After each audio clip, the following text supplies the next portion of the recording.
Hello sa inyo mga kapamanang karunungan. Narito na naman po ang inyong lingkod. Magtuturo na naman po sa inyo ng isang kaalaman. At ang kaalaman pong ito ay magagamit ninyo sa pagsusugal. Suswertehin po kayo sa pagsusugal gamit ang pamamaraan na ito. Pero bago natin itutuloy, mag-subscribe na po kayo at i-hit nyo na po ang notification bell nang sa ganoon ay hindi po kayo mahuhuli sa mga uploads natin na mga tips na pampaswerte at mga ritual.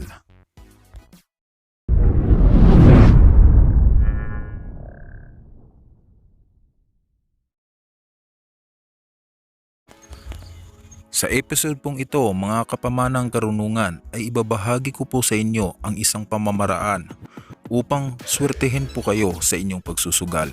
Magagamit po ito sa anumang klaseng sugal. Mas malaki po ang inyong magiging tsansa na manalo kayo sa sugal gamit po ang pamamaraan na ito. Ano-ano po ba ang inyong kakailanganin sa pagsasagawa po ng ritual na ito? Simple lang po ang mga kagamitan na inyong gagamitin dito. Kailangan nyo lang po ng ballpen, blue ang kulay.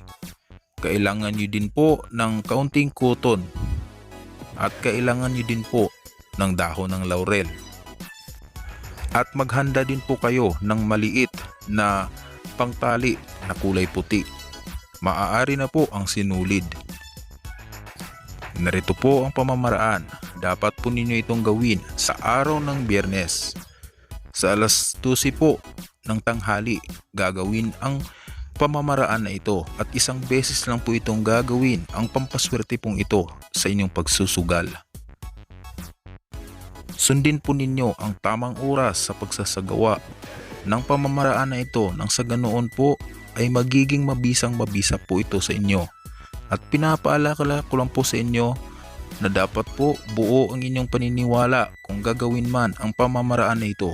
Huwag po itong gagawin kung mayroong bahid ng pagdudud o hindi po kayo sigurado sa pamamaraan na ito sapagkat hindi po ito magkakabisa. Dapat po ay buo ang inyong paniniwala sa pamamaraan na ito ay makakatulong sa inyo at ito ay magkakabisa.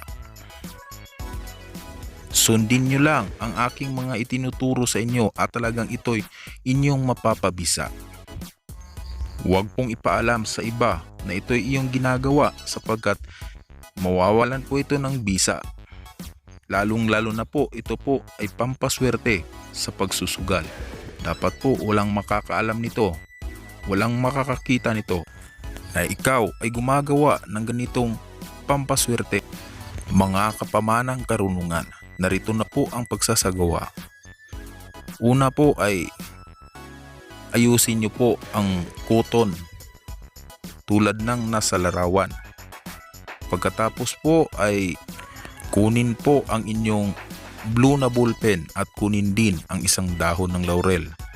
Sulatan po ito ng 4 na 8 sa ibabaw. At sa ibaba na parte naman po ay ang letra na A at U. Ang 4 na 8 po ay sumisimbolo ng kasaganahan. Ito po ay sumisimbolo ng pera, sumisimbolo ng swerte. Kaya naman po, yan ang numero sa itaas na parte ng dahon ng laurel. At sa ibaba naman po ay ang letrang A at U. Ang A at U naman po ay sumisimbolo din po ito ng kasaganahan sapagkat ito ay sumisimbolo ng ginto o gold. Kaya yan po ang letra na dapat nating ilagay sa ibaba. Pagkatapos po ay sundin ang nasa video. Balutin po ang dahon ng laurel na inyong pinagsulatan ng cotton. Dapat po ang inyong pinagsulatan ang nakaharap sa cotton. Balutin po ito. Pagkatapos po ay talian po ito ng puting panali. Pwede na po ang puting sinulid. Pagkatapos po itong matalian ay sabihin po ang inyong kahilingan. Ibulong po ito sa cotton na inyong tinalian. Ibulong po ang nais ninyong mangyari na ikaw ay mananalo sa kahit na anong susugalan ninyo. Dapat ang inyong hiling ay taos puso at dapat po ay malinis ang inyong intensyon. Pagkatapos po ninyong masabi ang inyong hiling, ay hipan ang kuton. Matapos po itong mahipan, ay ilagay po ito sa loob ng inyong wallet at dalhin po ito kung ikaw ay magsusugal. Magagamit po ang pampaswerte na ito sa anumang klaseng sugal. Mabibigyan po kayo ng mas malaking tsansa na kayo ay manalo sa inyong sinusugalan. Narito po ang mga bawal sa pampaswerteng ito. Bawal po itong mahakbangan. Bawal din po itong nakadikit sa katawan kung kayo ay makikipagtalik sa inyong mga karelasyon o mga asawa. Bawal din po ito dalhin sa burol at sa mga sementeryo. Napaka-epektibo po ng pamamaraan na ito. Sundin lamang po ang ating mga itinuturong pamamaraan at talagang mapapabisa po ninyo ito. Huwag pong kalimutan na dapat paniwalaan at wala kayong pagdududa sa mga pampaswerte na tulad nito sapagkat mas malakas po ang bisa nito kung buo ang inyong paniniwala. At kung makakatulong sa inyo na mabigyan ka ng kaginhawaan gamit ang pampaswerteng ito, ay huwag pong kalimutan na ibahagi sa iyong kapwa-tao anuman ang inyong biyayang natatanggap gamit ang pamamaraan na ito, nang sa ganoon po ay lagi itong bibisa sa inyo at hindi po ito mawawala ng bisa. Gamitin sa kabutihan at kabuluhan ang bagay na ito. Hanggang dito na lamang po ang ating video. Maraming salamat sa inyong panonood.